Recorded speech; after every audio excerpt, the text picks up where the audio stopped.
Online class में सभी बच्चों का स्वागत है। बच्चों, आज हम सेट थ्योरम यूनिट फर्स्ट के बारे में अध्ययन करेंगे। आज हमारा जो एक्सरसाइज 1 है, समुच्चय तथा समुच्चय संक्रियाएं, यानी हमारा जो सेट ऑपरेशन है, सेट ऑपरेशन एंड सेट, इसमें बच्चों हम लोग सबसे पहले सेट के बारे में अध्ययन करेंगे, जिसको हम लोग कहते हैं समुच्चय। क्या कहते हैं बच्चों? समुच्चय यानी सेट। सबसे पहले बच्चों ये जानिए कि हमारा सेट क्या होता है। सेट का अर्थ बच्चों होता है हमें बहुत ढेर सारी वस्तुओं को एक जगह इकट्ठा करना, है कि नहीं है? गैदर, यानी अर्थात कहने का अर्थ ये हुआ, संग्रह का अर्थ हो गया कि हमें ढेर सारी वस्तुएं जब एक साथ उसको रख लेते हैं तो उसको हम अपने मैथ यानी बुक के रूप में किस प्रकार उसको हम दिखाएं, ठीक है ना, उसी को हम लोग कहते हैं सेट। ठीक है, तो बच्चों इसका डिफिनीशन, सबसे पहले डिफिनीशन क्या होता है? सुपरिभाषित वस्तुओं का जो संग्रह होता है उसे हम लोग क्या कहते हैं? सेट कहते हैं। यानी हम यहां पे लिख देते हैं सुपरिभाषित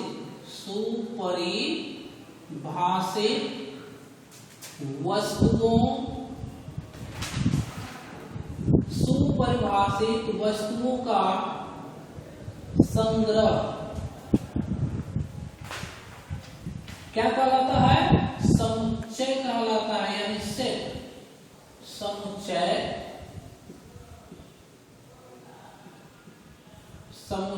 कहलाता है। ठीक है बच्चों, सुपरिभाषित वस्तुओं का जो संग्रह हो गया वो क्या कहलाएगा?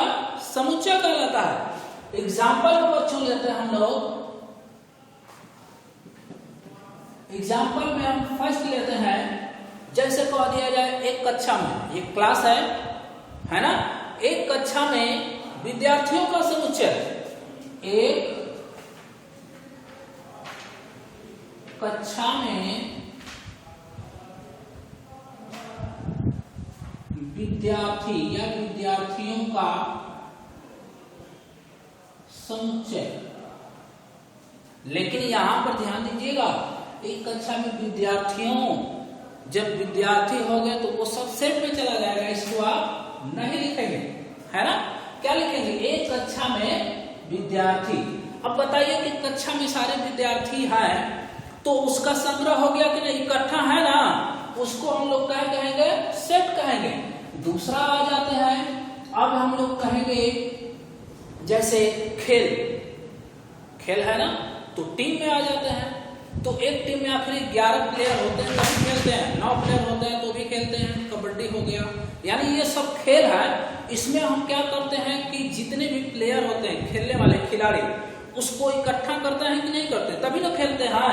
अर्थात हम लिखेंगे क्या कि एक टीम में खिलाड़ी। अब बताइए कि एक टीम में खिलाड़ी कितने होते हैं? क्रिकेट की टीम है तो 11 हो गए, है कि नहीं है? और हॉकी हो गया तो भी 11 हो गए। ऐसे करके जितने भी खेल होते हैं उसमें सब में आखिर एक टीम बनाई जाती है, जिसमें खिलाड़ी हमारे फिक्स होते हैं। तीसरे में आ जाते हैं परिवार की बात करते हैं। परिवार समझते हैं ना? आखिर परिवार की जब बात करेंगे तो उसमें सदस्य होंगे कि नहीं होंगे कुछ? अर्थात लिखेंगे क्या कि एक परिवार में सदस्य, एक परिवार में सदस्य, है ना। परिवार भी हो गया। आखिर परिवार में कितने सदस्य हो गए? 5 हो गए, 7 हो गए, 8 हो गए, 10, 12, जो भी है, इसमें सदस्यों की संख्या हमारी फिक्स होती है ना। वो सब क्या कहलाएंगे? सेट कहलाएंगे। अब और भी एग्जाम्पल लेते हैं। नंबर 4, एक सेल्फ में पुस्तकों का समुच्चय। अब जैसे कह दिया पुस्तकालय है, पुस्तकालय में आखिर ढेर सारी पुस्तकें होती हैं कि नहीं होती हैं? जब हम लोग सेल्फ लगाएंगे, जैसे मान लीजिए हमने पैकेट कर दिया, पैकेट में हमने 10 पुस्तक रख दिया, तो हमारा फिक्स हो गया कि नहीं हो गया, है ना। तो ये आपका कहलाएगा एक सेल्फ में पुस्तक। ये बच्चों ध्यान दीजिएगा, सेट का अर्थ आपको समझ में आया होगा कि जितने भी वस्तु तो वो एक जगह हमारी गैदर यानी इकट्ठा होती है, संग्रह होता है, उसको हम लोग क्या कहते हैं, सेट कहते हैं। ठीक है, आगे बढ़ते हैं। समुच्चय के बाद आते हैं हम लोग बच्चों समुच्चय का संकेतन। समुच्चय का संकेतन है ना, इसको हम लोग बोलेंगे बच्चों नोटेशन, नोटेशन ऑफ सेट। बच्चों ध्यान दीजिएगा, सबसे पहले समुच्चय को हम लोग किससे डिनोट करते हैं, है ना, नोट किससे करते हैं। तो बच्चों जो समुच्चय हमारा है, समुच्चय को अक्सर हम लोग कैपिटल अक्षर से डिनोट करते हैं, यानी इसका हम लोग डिफिनीशन क्या देंगे, है ना, लिखेंगे समुच्चय को प्रायः अंग्रेजी के बड़े अक्षरों द्वारा प्रदर्शित करते हैं या लिखते हैं, उसे हम लोग कहते हैं समुच्चय का संकेतन। एक बार और, समुच्चय को प्रायः अंग्रेजी के बड़े अक्षरों द्वारा प्रदर्शित करते हैं, उसे कहते हैं हम लोग समुच्चय का संकेतन। यानी इसको हम लोग लिखेंगे एग्जाम्पल के तौर पे, जैसे हमारा हो गया A B C dot dot X Y Z ETC, है ना। आगे तो नहीं होगा, हम लोग यहीं तक छोड़ भी देंगे, है ना। अब यहीं तक जब हम लोग छोड़ देंगे X Y Z, तो ये सारे अक्षरों को हम लोग इसी में से चूज करते हैं। जैसे कह दिया जाए प्राकृतिक संख्या, अब बताइए कि प्राकृतिक संख्या हमारी 1 2 3 4 होती है ना, उसको नेचुरल नंबर कहते हैं। तो अक्सर करके जब हम लोग उसको नोट करते हैं, है ना, नेचुरल नंबर हमारा होता है कि नहीं होता, 1 2 3 डॉट डॉट होता है ABC नेचुरल नंबर। अब बताइए कि इसको हम लोग डिनोट कर लेंगे, इसको मझले ब्रैकेट के अंदर पैक कर लेंगे, जब हम लोग निरूपण में आएंगे तो इसको बताएंगे। अब इसके पहले हम लोग कैपिटल N दिखाते हैं, यानी कहने का अर्थ ये हुआ समुच्चय का संकेतन कि समुच्चय को प्रायः अंग्रेजी के बड़े अक्षरों द्वारा प्रदर्शित करते हैं तथा यही हमारा है बड़े अक्षर, ठीक ना। अब इसके अंदर ये सब आएंगे, तो इसको प्रायः हम लोग किसे नोट करते हैं, कैपिटल अक्षर से, है ना। तो इसका बच्चों हमारा संकेतन हो गया कैपिटल N, ठीक है।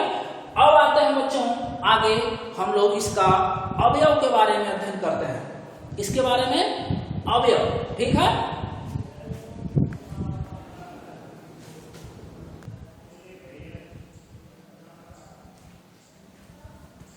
अगला है बच्चों समुच्चय, समुच्चय के अवयव। क्या होता है बच्चों, समुच्चय के अवयव, इसको कहते हैं हम लोग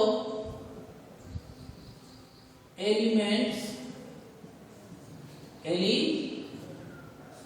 एलिमेंट्स होता है, elements of set, elements of set, यही होता है ना बच्चों। ध्यान दीजिएगा, समुच्चय के जो अवयव है, अवयव का मतलब समझते हैं ना, अवयव का अर्थ ये होता है कि जिसको हम किसी के अंदर इसको फिट कर दे, रख दे, उसके वो पार्ट हो गए, भाग, है ना।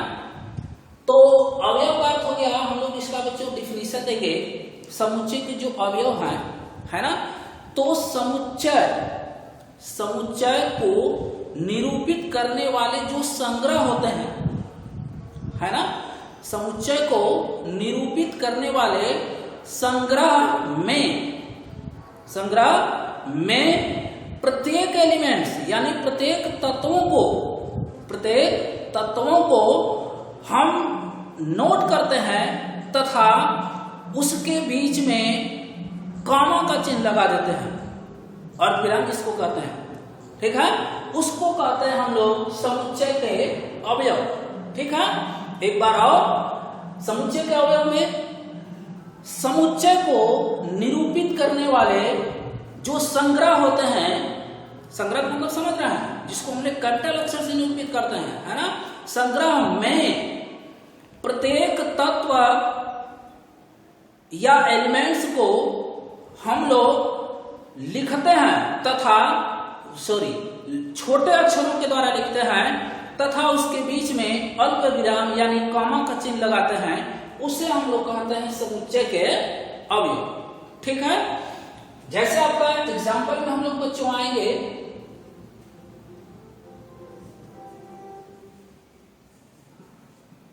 जैसे कह दिया जाएगा सम संख्याओं का समुच्चय। सम संख्या आप समझ रहे हैं, विषम संख्याओं का समुच्चय है ना। जैसे सम संख्याओं का हम लोग एग्जाम्पल फर्स्ट में दे देते हैं, सम संख्याओं का समुच्चय है ना। सम संख्याओं के समुच्चय को हम लोग सबसे पहले ब्रैकेट के अंदर लिखते हैं, है ना। हम सिर्फ एलिमेंट्स की बात कर रहे हैं, ठीक है ना। इसके अंदर अगर वही चीज हम लोग पुनः सम संख्याओं की बात करेंगे, 2 4 6 8 डॉट डॉट etc होगा कि नहीं होगा। आदि सम संख्या है ना। सम संख्या हम लोग किसी भी अक्षर से इसको डिनोट कर दें एस से। अब बताइए इसके अंदर हमारे 2 4 6 8 ये तो हमारे हो गए संग्रह जो वस्तुओं का था। वस्तुओं के जितने भी संग्रह होते हैं सेट, उसको हमेशा हम लोग कैपिटल अक्षर से निरूपित करते हैं तथा इसके अंदर जितने भी हम एलिमेंट्स लिख रहे हैं, ठीक है ना, इसको हमेशा हम लोग स्मॉल अक्षर से निरूपित करते हैं। किससे निरूपित करते हैं? स्मॉल अक्षर से। A B C dot dot X Y Z है ना। यानी हमने इसका डेफिनेशन क्या दिया था बच्चों कि समुच्चय का जो वस्तुओं का जो संग्रह होता है, यानी समुच्चय को निरूपित करने वाले जो संग्रह है, संग्रह में वस्तुओं को यानी प्रत्येक एलिमेंट्स को हम लोग अंग्रेजी के छोटे अक्षरों द्वारा प्रदर्शित करते हैं, यानी उसमें लिखते हैं तथा उसके बीच में कॉमा का चिन्ह लगाते हैं, है ना। उसको हम लोग कहते हैं समुच्चय के अवयव। यही हमारे छोटे अक्षर है ABCD XYZ, है ना। अब इसके बाद एग्जाम्पल में सम संख्याओं का समुच्चय हो गया। अभी कह दिया जाएगा वावेल कॉन्सोनेंट, है ना।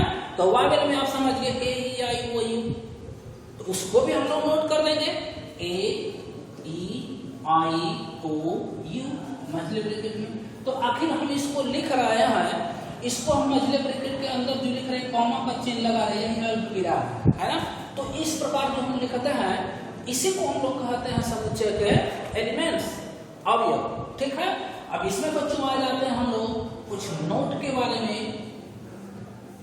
नोट फर्स्ट, कभी कभी बच्चों ये होता है कि हम लोग ये दिखाना होता है, जैसे ढेर सारे एलिमेंट्स हमने कहीं रख दिया, ढेर सारे एलिमेंट्स कहीं हमने रख दिया और अलग से कहा जाए कोई एलिमेंट्स लेकर के क्या इस तरीके का एलिमेंट्स उसमें है कि नहीं है, तो उसको आप किस प्रकार दिखाएंगे। यानी इसमें फर्स्ट हो गया कि हमें किसी भी समुच्चय के एलिमेंट्स को या के उपस्थिति को प्रकट करना हो तो उसे हम लोग किससे नोट करते हैं। इसको बच्चों अगर हम फिजिक्स में जाएंगे तो इसको आप साइलेंट पढ़ते हैं, लेकिन हम लोग मैथ में बच्चों इसको क्या पढ़ेंगे, है ना। तो मैथ और फिजिक्स में थोड़ा सा डिफरेंस हो गया। इसको हम लोग मैथ में पढ़ते हैं बिलांस। क्या पढ़ते हैं? बिलांस। जबकि वही हम जब फिजिक्स में जाते हैं तो उसको पढ़ते हैं अपसाइड, है ना। तो बच्चों ध्यान दीजिएगा, फर्स्ट में जब किसी समुच्चय के किसी भी एलिमेंट्स को अगर हमें उसकी उपस्थिति को प्रकट करना हो तो उसे हम लोग अपसाइलन से प्रकट करते हैं। किससे प्रकट करते हैं? अपसाइलन से। अर्थात यहां पर इसका एग्जांपल देंगे कि जैसे हमने लिख दिया कि x बिलोंग्स टू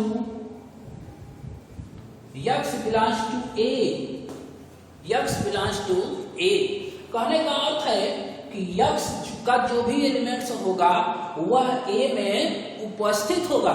ये उसकी उपस्थिति को दर्शाता है। क्या दर्शाता है? उपस्थिति को, ठीक है ना। यानी यक्स के जितने भी एलिमेंट्स है वह ए में उपस्थित है। एलिमेंट्स मतलब समझ रहा है ना, उसके तत्व, ठीक है, पद भी हो जाएंगे, ठीक है। तो यहां पर अगर कह दिया जाएगा एग्जाम्पल इसका हम लेते हैं बच्चों नीचे, एग्जाम्पल पे ध्यान दीजिएगा। जैसे कह दिया जाए ए बराबर आपका हो गया 1 2 3 4 5 है ना, ए बराबर है, सपोज करिएगा हम लिख देते हैं x बराबर 4। अब तो आज पूछा जाए कि क्या x का जो एलिमेंट्स है, x तो खुद एलिमेंट्स होता है, अब बताइए हमने x में दर्शा रहे हैं ये 4 है, 4 बताइए उसमें है कि नहीं, अर्थात x के जितने भी एलिमेंट्स है इसमें 4 है, तो इसको हम लोग दर्शाएंगे कि x बिलॉन्ग्स टू ए, यानी x के जितने भी एलिमेंट्स हैं वो a में उपस्थित है। क्या है? उपस्थित है, ठीक है बच्चों। तो इसका नंबर 2 पॉइंट हो गया। नंबर 1 में तो हो गया कि समुच्चय के किसी भी अवयव की उपस्थिति को यदि हमें प्रकट करना है तो उसको हम लोग किससे दर्शाते हैं? बिलॉन्ग्स, ठीक है। अगर इसका अब अपोजिट, अगर हमें समुच्चय के किसी भी अवयव की उपस्थिति को यानी अनुपस्थिति को प्रकट करना, ये तो बच्चों हो गया उपस्थिति को प्रकट करना था ना, उपस्थिति को, है ना। अब इसमें हम आएंगे अनुपस्थिति, अनुपस्थिति को दर्शाना, है ना। अब्सेंट, अनुपस्थिति समझ रहे हैं, यानी उसका एलिमेंट्स न हो, ठीक ना। अगर हमें समुच्चय के किसी भी अवयव की अनुपस्थिति को प्रकट करना हो तो उसे बच्चों हम लोग नॉट बिलॉन्ग्स, यानी बिलॉन्ग्स बोले के काट देंगे, नॉट बिलॉन्ग, यानी उसका वो एलिमेंट्स न हो, ठीक है बच्चों। तो उसको हम लोग दर्शाते हैं x not belongs to a, यानी x के जितने भी एलिमेंट्स है वो a में उपस्थित नहीं है, ठीक है। एग्जाम्पल में बच्चों जैसे कह दिया गया कि यदि a बराबर 1 2 3 4 है ना, इतने एलिमेंट्स हैं, और x बराबर कह दिया जाए 5। अब बताइए कि इसमें तो सिर्फ 4 ही एलिमेंट्स है ना a में, अब बताइए कि x में तो 5 दे दिया, इसका मतलब कि 5 उसमें उपस्थित है नहीं है, तो जब नहीं है तो इसको दर्शाएंगे x not belongs a, x not belongs a, ठीक है बच्चों। अब आगे बढ़ते हैं।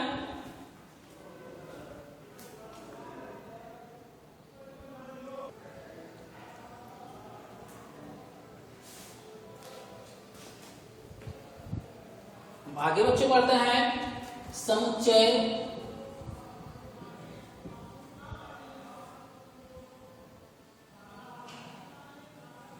समुच्चय का निरूपण, समुच्चय का निरूपण। इसमें बच्चों इसको हम लोग कहते हैं representation of set, representation of set, ठीक है बच्चों। ध्यान दीजिएगा, समुच्चय का जो हमारा निरूपण होता है, निरूपण का मतलब होता है कि इसको हम लोग कैसे एलिमेंट्स को लिखते हैं और इसको किस प्रकार दिखाते हैं, ठीक है ना। तो बच्चों ध्यान दीजिएगा, समुच्चय में यानी इसका हम लोग डिफिनीशन क्या देते हैं कि समुच्चय को कोष्टकों के द्वारा इसको हम लोग क्या करते हैं? निरूपित करते हैं कोष्टकों के द्वारा, तथा समुच्चय के प्रत्येक एलिमेंट्स का या समुच्चय के प्रत्येक तत्वों को कोष्टक के भीतर अल्प विराम का चिन्ह लगाते हुए लिख देते हैं, उसी को कहते हैं हम लोग समुच्चय का निरूपण। ध्यान दीजिएगा बच्चों, एक बार और, समुच्चय को कोष्टकों के द्वारा निरूपित करते हैं, यानी उसको हम लोग मझले कोष्टक का कहने का अर्थ ये हो गया कोष्टक का, उसको हम लोग मझले कोष्टक बनाते हैं, है ना। फिर से वापस आइए, समुच्चय को कोष्टकों के द्वारा निरूपित करते हैं तथा समुच्चय के प्रत्येक तत्वों को उस कोष्टक के भीतर अल्प विराम का चिन्ह लगाते हुए लिख देते हैं, उसे हम लोग कहते हैं समुच्चय का निरूपण। ठीक है, एग्जाम्पल बच्चों इसका हो गया,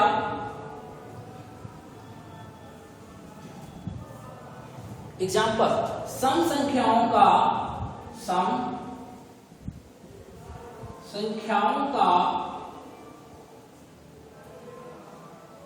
समुच्चय।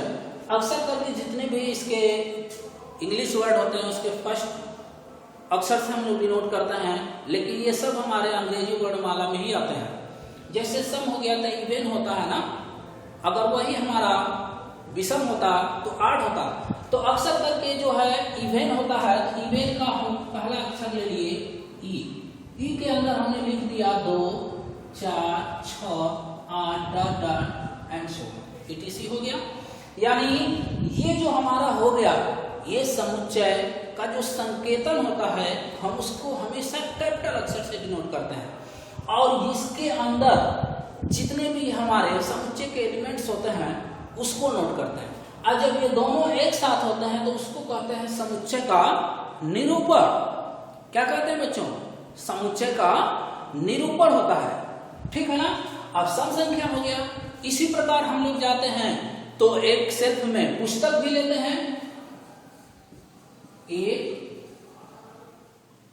सेल्फ में पुस्तकों का समुच्चय, पुस्तकों का समुच्चय है ना। पुस्तकों का समुच्चय क्या लेंगे? अब इसको हम लोग पुस्तक के समुच्चय में तो कुछ भी नाम दे सकते हैं, क्योंकि हमें पुस्तक का देखना है तो हम लोग कुछ भी नोट कर देंगे। अब उसमें हम लोग दर्शाएंगे किससे? उसको हमने ले लिया गणित, है ना, अंग्रेजी,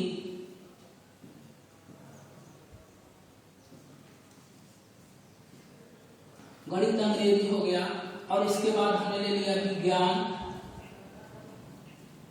है ना, और इसके बाद हिंदी भी ले लिया, और भी ले सकते हैं, है ना। मझले ब्रैकेट में इसको बंद कर दिया।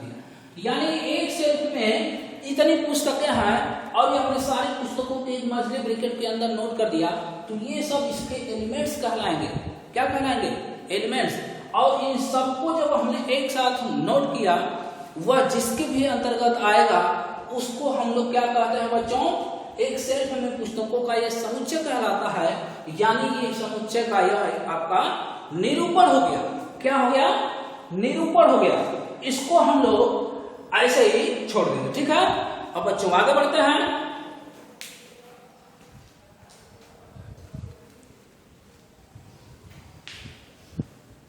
बच्चों आगे हम लोग पढ़ेंगे। अब समुच्चय के वर्णन में आते हैं। समुच्चय का वर्णन। वर्णन का मतलब होता है विस्तार से। एक्सप्लेन भी इसका हम लोग लिख सकते हैं, एक्सप्लेनेशन, एक्सप्लेनेशन ऑफ सेट। यानी से बच्चों हम लोग एक्सप्लेन करते हैं समुच्चय का वर्णन। ठीक ना। यानी इसका हमें सेट का एक्सप्लेनेशन बच्चों होता है, आखिर हम लोग समुच्चय को कितने प्रकार से लिख सकते हैं। ठीक है। तो बच्चों ये समुच्चय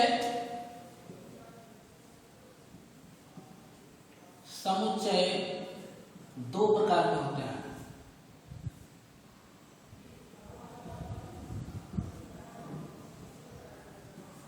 यानी समुच्चय का जो वर्णन हुआ, यानी समुच्चय को कितने प्रकार से लिख सकते हैं? 2 प्रकार से लिख सकते हैं। समुच्चय का वर्णन में आते हैं कि समुच्चय को कितने प्रकार से लिख सकते हैं? समुच्चय को 2 प्रकार से लिख सकते हैं, है ना। यानी ये लिखने का प्रकार है। आखिर हम लोग सेट को कितने प्रकार से लिख सकते हैं? ठीक है। वह कहलाएगा हमारा समुच्चय का वर्ण। इसमें बच्चों ध्यान दीजिएगा, समुच्चय को तो हमने दो प्रकार से लिख सकते हैं, वह कौन कौन है। नंबर एक आपका हो गया रोस्टर अथवा तालिका विधि।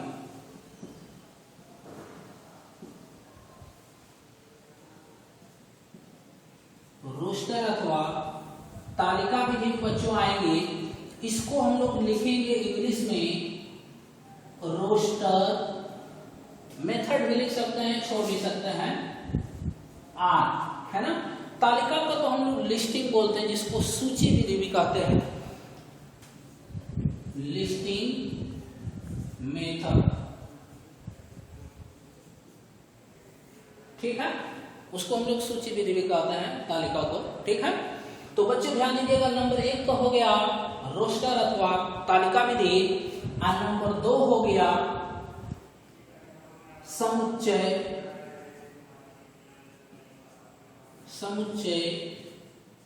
निर्माण विधि। समुच्चय निर्माण विधि या गुण विधि भी बच्चों इसको कहते हैं। क्या कहते हैं? गुण विधि, है ना। यानी समुच्चय निर्माण विधि का अर्थ हो गया set building method, set BUILDING, है ना। बिल्डिंग मेथड या बिल्ड मेथड भी कहते हैं इसको। क्या बोलते हैं? BUILD, build method. गुण विधि है, गुण विधि को तो हम लोग प्रॉपर्टी भी कहते हैं, प्रॉपर्टी मेथड।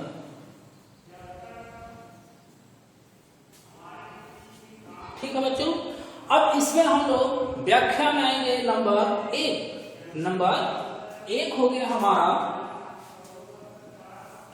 रोस्टर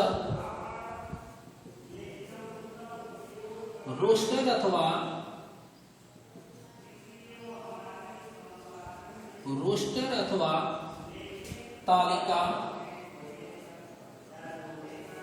तालिका विधि, जिसको हम लोग कहते हैं रोस्टर मेथड और लिस्टिंग मेथड। ठीक है बच्चों, अब इसमें ध्यान दीजिएगा, इसका हम लोग डिफिनीशन, सबसे पहले डिफिनीशन, है ना। आखिर इसका हम लोग डिफिनीशन किस प्रकार देंगे, ठीक है ना। तो ध्यान दीजिएगा, रोस्टर मेथड में या तालिका विधि में कि समुच्चय यानी इस प्रकार के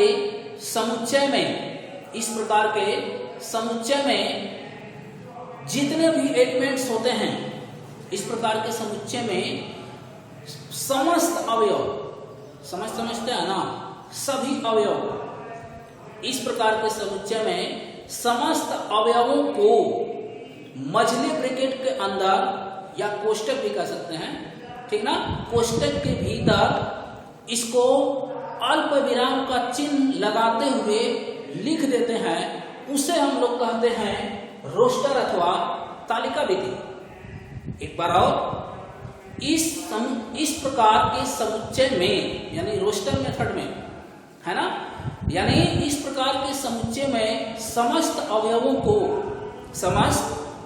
को मझले ब्रैकेट के अंदर अल्प विराम का चिन्ह लगाते हुए लिख देते हैं, उसे हम लोग कहते हैं रोस्टर या तालिका विधि।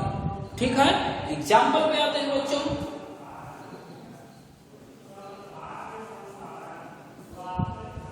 एग्जाम्पल नंबर फर्स्ट हो गया। अब देखिएगा यहाँ पर एग्जाम्पल में हम लोग कुछ भी एग्जाम्पल देंगे, लेकिन हमें सिर्फ कामा यानी अल्प विराम पर ध्यान देना होगा। अभी कह दिया जाएगा कि प्राकृतिक संख्याओं के प्रथम 5 प्राकृतिक संख्याओं के वर्गों का समुच्चय दीजिए। अभी कह दिया जाए प्रथम 5 प्राकृतिक संख्या, यानी कुछ भी कह दिया जाए, है ना, वावेल का समुच्चय। समझ आ रहा है? अभी कर दिया जाएगा फर्स्ट में प्रथम 5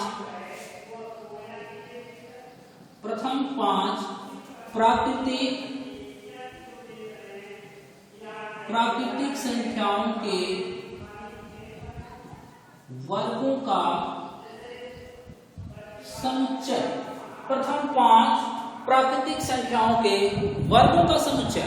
अब बताइएगा बच्चों, इसका हमने प्राकृतिक संख्या लिखा है तो हम लोग इसको लिखेंगे का n बराबर ना नेचुरल नंबर।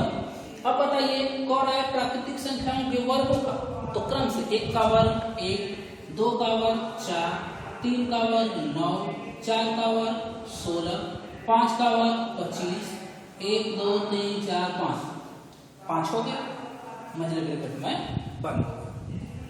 ठीक है, अभी हम लोग दूसरे नंबर पे आएंगे तो कह दिया जाएगा कि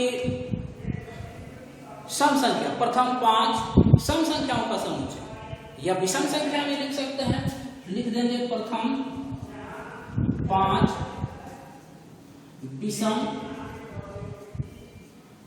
संख्याओं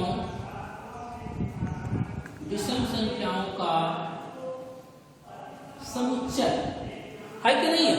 प्रथम 5 विषम संख्याओं का समुच्चय। इसमें ध्यान दीजिएगा बच्चों, सम है तो हमने उसको ई से नोट किया था, इवन होता है ना। अब विषम है तो उसको वार्ड कहते हैं, इसको वो से नोट कर देते हैं। प्रथम विषम, ये भी ध्यान देना है आपका। एक बात ध्यान दीजिएगा बच्चों, विषम और सम ये दोनों की बातें होती हैं। तो विषम में हम लोग 1 लेते हैं, 3 लेते हैं, 5 लेते हैं, 7 लेते हैं, 4 हो गया ना, 1 3 5 7 और इसके बाद 9 भी हो गया ना, हो गया कि नहीं हो गया। यानी जो संख्या 2 से 9 कटे, ठीक है, ये 2 से कोई भी नहीं कटेगा। इसका अर्थ हुआ कि प्रथम 5 हो गए, प्रथम यानी क्रम से। ठीक है, अगला भी देख लीजिए। अब कह दिया जाएगा कि 1 से लेकर 100 तक के प्राकृतिक संख्याओं का समुच्चय। अब कहेंगे इसको हम 100 तक कैसे लिखें, है ना। प्रथम या ये कर दिया जाए 1 से लेकर 100 तक प्राकृतिक संख्याओं का समुच्चय। 1 से लेकर 100 तक प्राकृतिक संख्याओं का समुच्चय। अब बताइए, हमें फिर वही नेचुरल नंबर की बात करना होगा। अब 1 से लेकर लिखेंगे 1 2 3 4 डॉट डॉट कहां तक लिख देंगे 100 तक, बस हो गया। इस डॉट डॉट का अर्थ हो गया कि इसके बीच में और भी नंबर है। ठीक है बच्चों, तो 1 से लेकर 100 तक की प्राकृतिक संख्याओं का समुच्चय। हम जितने भी एलिमेंट्स लिखते हैं उसके बीच में अल्प विराम यानी कॉमा का चिन्ह अवश्य लगाएंगे, तभी ये हमारा जाएगा किसमें, रोस्टर अथवा तालिका विधि में जाएगा। ठीक है बच्चों, तो अब हम लोग चलते हैं अगले पॉइंट पे, समुच्चय निर्माण विधि। ठीक है।